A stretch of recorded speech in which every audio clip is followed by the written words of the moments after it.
जी अस्सलाम वालेकुम स्टूडेंट्स, क्या हाल है आप लोगों का। आईकॉम के स्टूडेंट, मुझे पूरी उम्मीद है कि बड़े जोशो खरोश के साथ पढ़ भी रहे होंगे और उनको बहुत ज्यादा मजा आ रहा होगा। आज जो हम चीज करने लगे हैं वो बड़ी जबरदस्त है, वो बड़ी डिफरेंट है।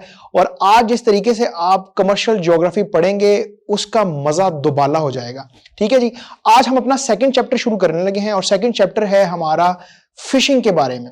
तो फिशिंग क्या होती है, फिशिंग क्यों करते हैं, फिशिंग से हमारी खुराक का क्या ताल्लुक है, पूरी दुनिया में कहां कहां पे फिशिंग होती है, किस तरीके से होती है, कौन कौन से तरीके आज सारे पढ़ेंगे, क्योंकि आज है हमारा introduction to fishing.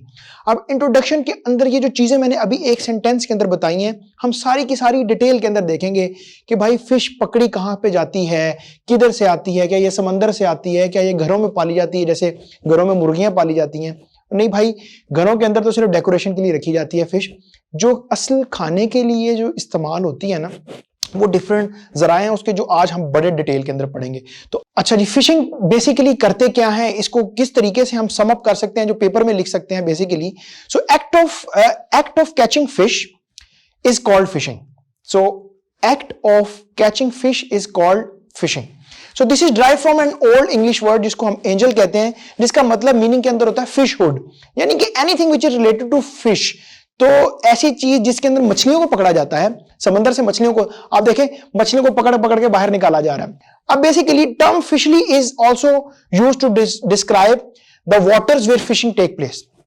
So term जो फिशरी है, आपने देखा होगा कि पाकिस्तान के अंदर फिशरीज, पूरी दुनिया के अंदर फिशरीज इंडस्ट्री बड़ी ग्रो कर रही है, मछलियां पकड़ी जा रही हैं।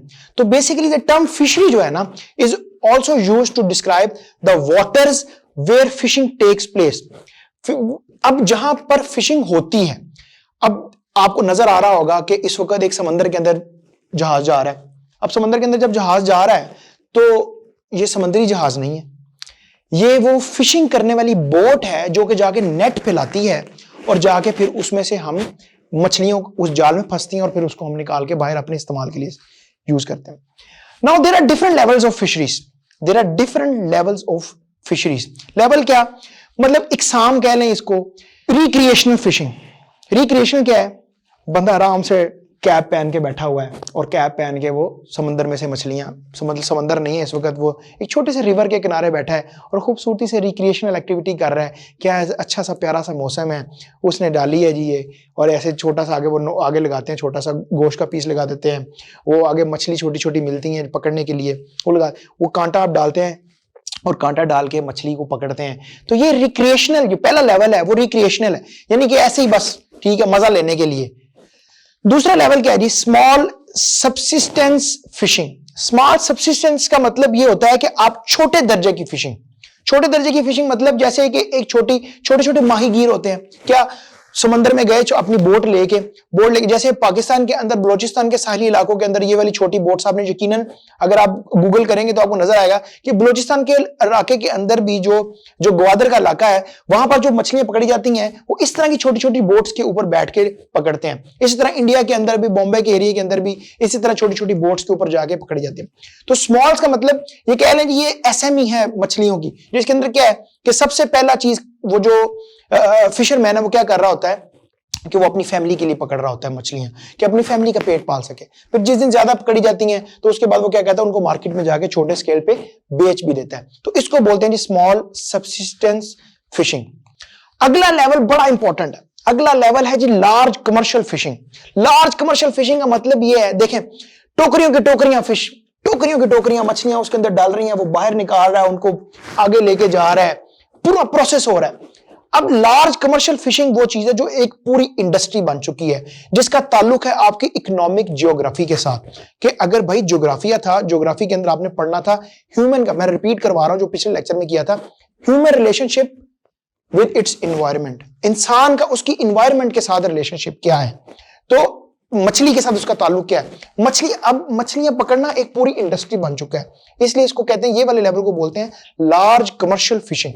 तो लार्ज कमर्शियल फिशिंग के अंदर क्या है कि आप पकड़ते हैं मछलियां और मछलियां पकड़ के आप उनको बेचते हैं। अब मछली से हासिल क्या होता है, प्रोटीन हमारी ग़िज़ा का एक जुज़्व है जिसको हम यूज करते हैं। तो कहते हैं जी 8 से 10 पाउंड जो है ना सालाना एक बंदा ना मछली से प्रोटीन को हासिल, मतलब एक बंदे को 8 से 10 पाउंड चाहिए होता है सालाना, जो कि 10 से 20 ग्राम डेली बनते हैं। अब ये 10 से 20 ग्राम जो डेली बनते हैं ना, ये हमें मछली से हासिल होते हैं। तो फिश जो है प्रोवाइड करती है हमें 7% ऑफ आवर डेली प्रोटीन की सप्लाई ग्लोबल। सो पूरी दुनिया के अंदर जो इस वक्त लोग प्रोटीन हासिल करते हैं उसका जो 7% है ना जी, 7% वो मछली से हासिल होता है। अच्छा जी, जो लोग ईस्टर्न और साउथ ईस्टर्न एशिया के अंदर जो लोग हैं ना, उनकी खुराक का 50% वो लोग जो है ना मछली से खाते हैं। मतलब आप सोचें यार, मतलब 50%। हमारी ग़िज़ा में क्या है, समोसे पकोड़े, और वो क्या खा रहे हैं, वो खा रहे हैं मछली खा रहे हैं 50%। अब आपको समझ में आई है कि चाइनीज, जापानी, चीनी, ये जो थाईलैंडी, वो कितने slim and smart white meat खाते हैं यार 50%। यानी कि रोजाना की अगर वो उनकी खुराक का 50% मछलियां होता है। हमारा क्या 4 बजे जा रहे होते हैं, और यार खड़ो यार जरा समोसे तो खा ले यार, वह समोसे खा खा के फिर आपको पता है हाल क्या होता है। और भाई समोसे नहीं खाने फिश खानी है, प्रोटीन हासिल करना है। तो जिस तरीके से हम ये वो मुल्क है, देखें कितना खूबसूरत, कितने खूब डेलिकेट तरीके के साथ देखें कि मछली को उन्होंने रखा हुआ है और पीछे उन्होंने थोड़े से राइस रखे हुए हैं, खा खा के उन्होंने तसल्ली से अपना पेट भरते हैं। 50% जो है ना चाइना, जापान, वियतनाम और सिंगापुर के लोग हैं ना, जो ये जो ईस्टर्न एशिया के लोग हैं, ये 50% इनकी ग़िज़ा जो है ना वो मछली से हासिल होती है। अब बात आ गई है वियतनाम की, तो हुप्पू तो आपको पता है एक जगह पे ठहरने वाली चीज ही नहीं है। हुप्पू is going global, I am telling you right now, mark my word, हुप्पू इज गोइंग ग्लोबल। ये वियतनाम के अंदर पहुंच गया था हुप्पू, कब जी 2012-13 नहीं 2014 के अंदर, ये 2014 के अंदर हुप्पू वियतनाम के अंदर पहुंचा हुआ है। हुप्पू ने वियतनाम की कॉफी की शर्ट पहनी हुई है, और ये हुप्पू ने खुद तस्वीर ली हुई है साथ, ये जो आपको नजर आ रही है मछली की। अब ये क्या करते हैं, ये अब मैं ज्यादा डिटेल में नहीं जाऊंगा, लेकिन ये मछली जिस तरीके से बनाते हैं ना, उसके बाद ये बड़ी खूबसूरत शक्ल में इस तरीके के साथ आपके सामने आ जाती है। अब आपका दिल चाहे तो खाएं, दिल चाहे तो ना खाएं। भाई मेरा दिल नहीं किया था, मैंने इसको नहीं खाया था, ठीक है, मैं डिटेल में नहीं जा रहा। लेकिन मैं आपको दोबारा बता दूं, ये सवाल आ सकता है कि ईस्टर्न एशिया के लोग की खुराक का कितने % वो फिश से हासिल करते हैं, तो इसका जवाब होगा 50% उनका जो है वो फिश से हासिल करते हैं। आगे चलते हैं जी। अच्छा जी, फिश इंडस्ट्री ना पिछले कुछ दहाइयों में ना बहुत बड़ी हो गई। जैसे हुप्पू ने बहुत बड़े होना है ना, इसी तरीके से फिश की इंडस्ट्री जो है ना वो बहुत बड़ी हो गई है। और वो इतनी बड़ी हो गई है कि वो जो लार्ज कमर्शियल है ना, उसने एक गेम की है। जब चीज कमर्शियल सेंस में एंटर हो जाती है ना, तो फिर उसकी गेम बड़ी हो जाती है।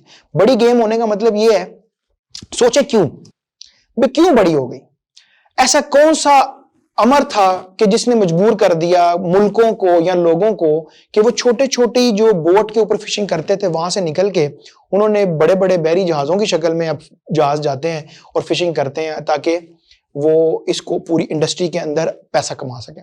उसकी सबसे बड़ी वजह क्या थी? जब आप देखें कि एक कंट्री के अंदर एक ट्रेंड है कि लोग 50% खुराक फिश से हासिल करते हैं, तो अब देखें ना पाकिस्तान के अंदर चाइनीज फूड का कितना रवाज है, जापानीज फूड का कितना रवाज है। लोग अभी पाकिस्तान के अंदर भी सुशी पसंद करते हैं जी, ठीक है, सुशी अगर कहीं मिल जाए, वैसे तो कराची में जाके खानी चाहिए, लाहौर तक आते आते तो सुशी वैसे ही खत्म हो जाती है।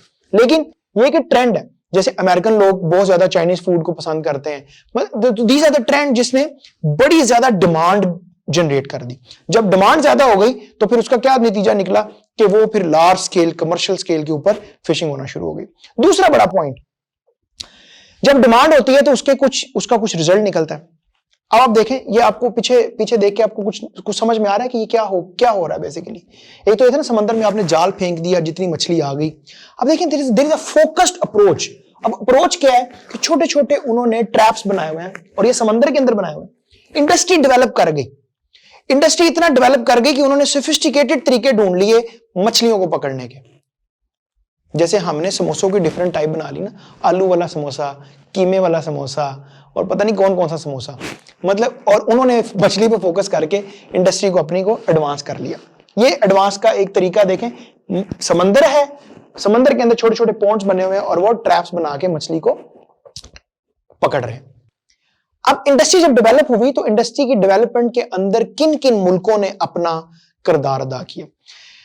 कमर्शियल है ना, तो कमर्शियल का मतलब यह है कि जब पूरी दुनिया की डिमांड को पूरा करना होता है तो फिर इसका मतलब है कि हम बड़ी बात कर रहे हैं, हम छोटी बात नहीं कर रहे। अब उसमें एक कश्ती, दो कश्ती का कोई रोल नहीं होगा, छोटे फिशरमैन का कोई रोल नहीं होगा। इसके अंदर इंडस्ट्रियल डेवलपमेंट हो रही है।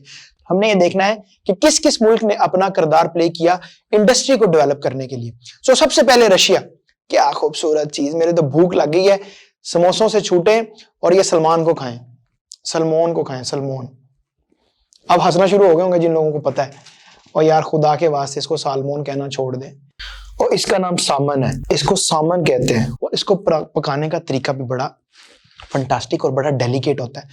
आराम से जो कुक होता है ना, उसके पास आग से उसको आराम से उसको बनाता है। अब देखें, मैं साइड पे होता हूं, आप लोग जरा देखें, जरा इसको देखें आप। अब हल्का सा भी हाथ हिलाना तो इसने जल जाना है, और अगर ये जल गया तो फिर कुक फारग हो गया। अब मेरा तो इसको खाने का दिल कर रहा है, आपका मुझे पता नहीं कर रहा है कि नहीं कर रहा है। रशिया ने बड़ा वाइटल रोल प्ले किया। रशिया के अंदर सामान बहुत ज्यादा होती है, उनको खाने का भी शौक था, तो उन्होंने फिर क्या किया, इस इंडस्ट्री को डेवलप करने के लिए बड़ा वाइटल रोल प्ले किया। दूसरे नंबर पे आता है जापान। जापान आपको पता है एक टेक्नोलॉजिकल कंट्री है, हर चीज में एडवांसमेंट करते हैं, गाड़ियों से लेके किसी भी इंडस्ट्री में। उनको भी मच्छी खाने का बहुत शौक था। मच्छी कहते हैं ना, जैसे अरे मच्छी खाई है हमने, मतलब मछली खाने का उनको बड़ा शौक था। उनकी एक खास फिश थी उनागी। उनागी स्टफ मछली होती है, उसके अंदर चावल भी डाल देते हैं। ये था कमर्शियल ज्योग्राफी को पढ़ने का मजा, जो मैंने कहा था कि ये आपको सिर्फ हुप्पू के साथ ही आएगा।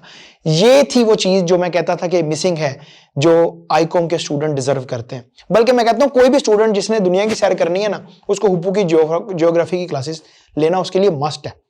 जापान के अंदर उनागी करके फिश थी जो वो बहुत शौक से खाते हैं, और जापान ने भी इंडस्ट्रियल डेवलपमेंट के अंदर बहुत कलीदी किरदार अदा किया। तीसरे नंबर पे देखते हैं जी नॉर्वे। नॉर्वे खूबसूरत कंट्री, अटलांटिक कोड बोलते हैं इसको, जो पीछे मछली लटकी आपको नजर आ रही है। उनकी अपनी लैंग्वेज में इसको सेक्रे बोलते हैं। तो सेक्रे भी एक मछली की फॉर्म है, अटलांटिक कोड बोलते हैं इसको। ये भी ठंडी जगह की मछली है, इसलिए नॉर्वे में होती है, तो अटलांटिक ओशियन के अंदर होती है।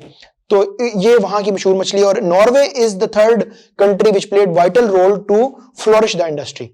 चौथे नंबर पे देखते हैं जी आइसलैंड। आइसलैंड के बारे में 2-3 बड़े मजेदार फैक्ट भी डाले हैं हमने इसके अंदर। आइसलैंड जो है ना, एक छोटा सा मुल्क है, छोटी सी पॉपुलेशन है, ठीक है। वहां पे जो है ना अटलांटिक सामन होती है, बड़ी मजेदार होती है, लेकिन मैंने खाई नहीं है अभी तक। और दूसरी ब्राउन ट्राउट होती है वहां पे। ब्राउन ट्राउट और जो अटलांटिक सामन है ना, वहां की फेमस है। अब आइसलैंड के बारे में जो मैंने बोला है कि 2 बड़े, इसको कह लें क्रेजी फैक्ट्स कह लें, ये आप लोगों को बताना बड़ा जरूरी है। जैसे मैंने आपको बोला ना कि हम पकौड़े खाते हैं, ये इसी तरह ड्राइड फिश खाते हैं। और ये ड्राइड फिश ना इनका फेवरेट स्नैक है। आइसलैंड का फेवरेट स्नैक क्या है जी? Dried fish. और कहते हैं कि अगर आप आइसलैंड गए हैं, अगर आपने ड्राइड फिश नहीं खाई, मतलब मछली के खुश्क पकौड़े नहीं खाए, तो आपने कुछ भी नहीं खाया। ये था वो प्रॉमिस के कमर्शियल ज्योग्राफी में। अभी हम देखें फार ईस्ट से एकदम निकले यूरोप, और पता नहीं किधर किधर जा रहे हैं। अभी तो आगे, अभी तो मैं कहता हूं जी, अभी तो गेम शुरू हुई है। अच्छा जी, अब क्योंकि उनको खाने का शौक है, आइसलैंड का दूसरा फैक्ट कि average fish intake of 1 person in Iceland is 90 kg per year. 90 kg per year खाता है एक बंदा, एवरेज। जैसे हम अगर कहें कि भी हमारे बंदे, इसको आप ऐसे कर लें कि विद ऑल ड्यू रिस्पेक्ट, हमारे लाहौरी भाई और बहनें हलवा पूड़ी 70 किलो खाते होंगे पूरे साल के अंदर। जैसे हम हलवा पूड़ी खाते हैं ना, या ऑयली चीजें कह लें 70 किलो खाते हैं, इसी तरीके से उन लोगों को मछली खाने का शौक है, और वो लोग 70 से मतलब 90 kg पर ईयर तक जो है ना, वो खाते हैं मछली के खुश्क पकौड़े। इस वीडियो का नाम ऐसे मछली के खुश्क पकौड़े भी रखा जा सकता है। जबरदस्त हो गया। आगे चलते हैं जी। अब देखना यह है कि पूरी दुनिया के अंदर जब ये इतनी बड़ी इंडस्ट्री बन चुकी है, ये बुक का नंबर मैंने कोट किया है, जो पीछे आपके चल रहा होगा ना, ये बुक का नंबर है 150 से 170 मैट्रिक टन मछली की हार्वेस्टिंग होती है। मछली की हार्वेस्टिंग का मतलब मछली पकड़ी जाती है 150 से 170 मैट्रिक टन पर ईयर। देखिए कैसे नेट से पकड़ के बार बार। देखिए ना, अगर छोटे स्केल पे ही रहती तो क्या फिशरमैन के लिए, किसी भी मुल्क के फिशरमैन के लिए पॉसिबल था कि वो अपनी छोटी छोटी बोट्स के ऊपर इतना इतना बड़ा बड़ा मछली का अंबार निकालता बाहर? नहीं, पॉसिबल ही नहीं है। तो इसलिए जब इंडस्ट्री डेवलप की तो मछली पकड़ने की जो एक तादाद थी वो भी बढ़ती गई। इस वक्त 150 से 170 मैट्रिक टन सालाना के जो है वो मछली पकड़ने की एक क्वांटिटी है। इसमें से 10 से 12% जो है ना, वो रिवर्स और इनलैंड फार्म से आती है। अब रिवर्स क्या है, दरिया वगैरह से आती है, दरियाई मछली। दरिया क्योंकि गहरा नहीं होता, दरिया के इतना डेप्थ नहीं होती, दरिया में डिफरेंट टाइप की मछलियां होती हैं। तो जो टोटल 10 से 12% है ना, रिवर से आती है। ये जो आप देख रहे हैं ये दरियाई मछली का जो हमने पीछे वीडियो चल रही है आपके पास, ये दरियाई मछली की किस्म है। अब इनलैंड फार्म आपके ज़हन में आ रहा होगा क्या है, ये भी एक सोफिस्टिकेटेड फार्मिंग है जिसको एक्वाकल्चर भी बोलते हैं, इसको एक्वाकल्चर भी बोलते हैं। इसके अंदर छोटे छोटे पॉन्ड्स बना के वहां पर आर्टिफिशियल तरीके से मछली का वो मछली के मतलब अंडे वगैरह रखे जाते हैं, वहां पे उनकी ब्रीडिंग की मछली को वहां पर पाला जाता है कह लें जी। और उसका एक साइकिल होता है 8 से 9 महीने का, डिपेंड करता है किस टाइप की आपने मछली का फार्म बनाना है। अगर आप यहां से कोई साउथ पंजाब की तरफ जाए ना, तो जैसे ये तो आपको नजर आ रहा है ना कि ये पक्के बने हुए हैं, मतलब एक पूरी टनल सी बनी हुई है जिसके अंदर मछली को वो पाल रहे हैं। अगर आप लाहौर से निकले और मोटरवे लेते हुए साउथ पंजाब की तरफ जाएं तो आपको अब पंजाब के अंदर भी बड़ा ट्रेंड नजर आएगा कि लोगों ने इनलैंड फार्मिंग करना शुरू कर दी है। वो खेतों को, जैसे पहले खेत होते थे ना, वैसे ही उन्होंने वो तालाब बना के, कच्चे ही हैं वो अभी इतनी सोफिस्टिकेटेड नहीं हुई, लेकिन तालाब बना के उन्होंने भी इनलैंड फार्मिंग करनी शुरू कर दी है। अब 10 से 12% तो आपकी इनलैंड फार्म से आ गई, रिवर से आ गई। सवाल पैदा होता है कि बाकी कहां से आती है। अभी तक तो आपको जवाब का अंदाजा नहीं, कंफर्म पता हो जाना चाहिए कि बाकी जो 88% से 90% मछली है वो कहां से आती है। जी हाँ, बिल्कुल आपका अंदाजा बिल्कुल ठीक था। बाकी जो है जी हमारी वो ओशियन से आती है। बाकी जो कि जितनी भी मछली है हमारी वो सारी की सारी आपकी समंदर से आती है। तो समंदर से कहां से आती है, जब इंडस्ट्री डेवलप हो गई, बड़े बड़े जहाज आ गए, नेट सोफिस्टिकेटेड तरीके, तो उस तरीके से फिर वो मछली निकालना शुरू हो गया। इसके अंदर टॉप पे कौन कौन से मुल्क हैं जो कि दुनिया का जो 150 से 170 टन मैट्रिक टन हार्वेस्टिंग होती है, उसके अंदर टॉप के ऊपर जो मुल्क है सबसे पहले चाइना है। फॉर द ऑब्वियस रीजन, क्योंकि चाइना का फूड इनटेक बहुत ज्यादा है, डिपेंड बहुत ज्यादा करते हैं मछली पे। जब वो डिपेंड करते हैं तो फिर उन्होंने इसको पकड़ने के भी तरीके ढूंढे हैं और इंडस्ट्री को डेवलप किया, इसलिए वो नंबर 1 पे है। नंबर 2 क्या आपके इंडोनेशिया, एक मुस्लिम कंट्री है, फार ईस्ट के अंदर है। तो इंडोनेशिया के अंदर भी जो है ना मछली पकड़ने की जो हार्वेस्टिंग की जो तादाद है वो दे आर सेकंड लार्जेस्ट, और वो भी मछलियां पकड़ने में बहुत तेज है। तीसरे नंबर पे हमारा हमसाया मुल्क इंडिया। ये आपके सामने जो पीछे चल रही है वीडियो, ये इंडिया गेट भी इसको बोलते हैं, बॉम्बे की ये फुटेज है जिसके साथ आपको ताज भी नजर आ रहा होगा, साथ ताज पैलेस भी नजर आ रहा होगा। तो यहाँ पर भी फिशर में बहुत पुराना पेशा है इन लोगों का, इंडिया के अंदर बॉम्बे के लोगों का बहुत पुराना पेशा है कि वो मछलियाँ पकड़ते हैं। लेकिन इंडिया का जो रेशो है globally, they are standing at the 3rd largest harvesting country for the fish. चौथे नंबर पे हमने देखा है जापान। ये all the facts are available in your books as well. हर साल के, क्योंकि बुक्स के अंदर कुछ पुराना डेटा भी होता है, अगर आप नया डेटा करेंगे तो यही कंट्रियां ऊपर नीचे हो सकती हैं।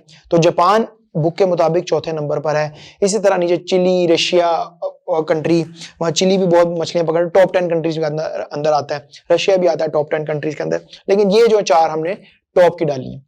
अब मुझे बताएं जी, आप सोच रहे होंगे कि मैंने ही आपको कमर्शियल ज्योग्राफी क्यों पढ़ानी थी। उसकी एक रीजन है, हुप्पू देखें 2009 के अंदर मछलियां पकड़ रहा था। हुप्पू 2009 में भी था, और हुप्पू 2009 के अंदर क्या कर रहा था, ये देखें जी, मछलियां पकड़ रहा था। तो मछलियां हमने पकड़ी भी हुई हैं, और मछलियों का हमें पता भी है कि मछली कैसे पकड़ते हैं, इसलिए फिशिंग का भी आपको पढ़ा है। जरूरी नहीं है कि आगे जाके माइनिंग का चैप्टर आना तो आप मुझसे पूछें यार माइनिंग की है कभी आपने, तो भाई ठीक है पहाड़ देखे तो है ना हमने, लेकिन बताना आपको ये है कि कमर्शियल ज्योग्राफी के अंदर आपको सारे फैक्ट्स, क्रेजी फैक्ट्स भी बताएंगे, फैक्ट्स ऐसे बताएंगे जो कि किताब से बाहर होंगे। अब आइसलैंड के मछली के पकौड़े आपको किताब में नहीं मिलेंगे, वो सिर्फ हुप्पू के अंदर मिलेंगे। So what is next, connect with us on YouTube, share करें, जिसको भी इंटरेस्ट है अपने बच्चों के साथ शेयर करें, जिसको कमर्शियल ज्योग्राफी का इंटरेस्ट है, जो ट्रैवल करना चाहता है, हम उसको स्टेप बाय स्टेप सारी दुनिया की सैर कराएंगे अपने इस चैनल के ऊपर। प्लीज सब्सक्राइब हुप्पू का YouTube channel and follow us on Instagram. Thank you very much, I will see you in the next video. Allah Hafiz.